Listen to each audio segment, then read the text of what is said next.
Dan masih suasana merdeka, sudah sepantasnya kita istiqmalun nikmah li ziyadati ta'ah. Apa itu istiqmalun nikmah li ziyadati ta'ah?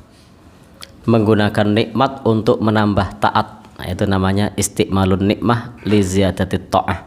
Jadi makna syukur, kalau kita mensyukuri merdeka, itu maknanya adalah istiqmalun nikmah li ziyadati ta'ah, menggunakan nikmat untuk menambah taat kepada Allah Subhanahu wa taala. Jadi kalau kita bersyukur mestinya kita bertambah taat kepada Allah, bukan malah semakin jauh dari Allah Subhanahu wa taala.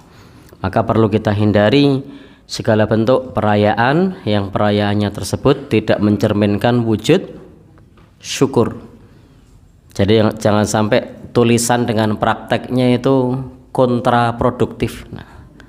Jadi tulisannya syukur, tapi bisa jadi isinya adalah kufur nikmat. Mungkin tidak? Mungkin. Nah, tulisannya syukur, tapi ternyata di situ sholat ditinggalkan. Maka silahkan saja kita berhappy ria, tapi jangan sampai sholat ditinggalkan. Karena meninggalkan sholat itu termasuk bentuk kekufuran. Meninggalkan sholat itu kekufuran. Maka bagaimana mungkin tulisannya syukur sementara meninggalkan sholat? Mensyukuri kemerdekaan, orang sholat. Baik, sebagai seorang muslim kita perlu untuk menjaga sholat kita. Demikian pula ketika kita membuat acara-acara, maka hendaknya acara-acaranya ketika kita sebagai seorang muslim ya hendaknya tidak melanggar tuntunan agama. Seperti acara yang sering terjadi biasanya ada apa, nyuwun sewu, tadi ada yang menyebut apa, karnaval. Itu perlu juga diagendakan pas jam sholat rehat. Loh, mampir masjid sholat bisa ndak? Nah, reok, betul. Nah, ngereok. Kemudian jam sholat itu kalau pripun? Iya. Terus apa masalahnya kalau sudah di make up? Ya, sekarang lebih mahal iman kita apa lebih mahal make upnya? Nah.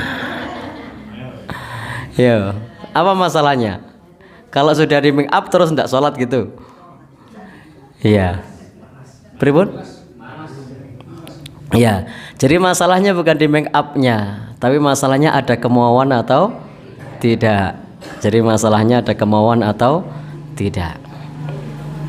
Baik.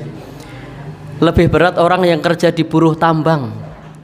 Saya saksikan orang yang kerja di buruh tambang itu sangat berat sekali, tapi jam sholat mereka istirahat loh, sholat loh. Padahal kerja di buruh tambang itu udah berat, risikonya bahkan besar, tapi jam sholat mereka sholat. Nah, lah ini kan berkesenian kan enteng apa abot? Enteng. Lo abotnya di mana? Nah, ya. Pripun? Iya. Pripun Bapak? Iya. Persoalannya karena tidak direncanakan. Kalau direncanakan bisa berwudu sebelum di make up. Nah. Ya? Iya. Jadi bisa berwudu dulu sebelum di make up. Nah. Nengnya.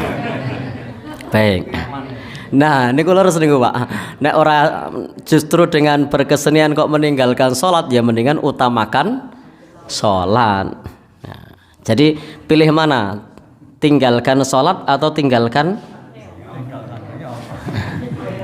Ya. Maka jangan sampai, silahkan berkesenian boleh, silahkan berkreasi boleh, tapi sholatnya jangan sampai ditinggalkan. Karena prinsip syukur apa tadi? Istiqmalun nikmah li ziyadati ta'ah, menggunakan nikmat untuk menambah taat. Jadi bukan menggunakan nikmat untuk meninggalkan sholat. Jadi menggunakan nikmat untuk meninggalkan sholat itu maknanya kufur. Kalau syukur itu menggunakan nikmat untuk menambah taat. Baik. Koyone kalau kita timbang-timbang, kadang beratnya di mana, tapi prakteknya kok nampaknya susah. Padahal berat napa mboten? Ya, mboten. Kemauan, ada kemauan atau tidak, intinya itu kemauan. Intinya ada di kemauan. Baik. Baik Bapak Ibu yang berbahagia, yang dirahmati oleh Allah Subhanahu wa taala. Saya pernah menyaksikan dalam acara-acara yang semacam itu juga masih ada kok yang menjalankan sholat. Cuma masalahnya persentasenya sangat kecil. Persentasenya sangat kecil. Baik. Itu nggih sedikit unek-unek saja inti dari syukur.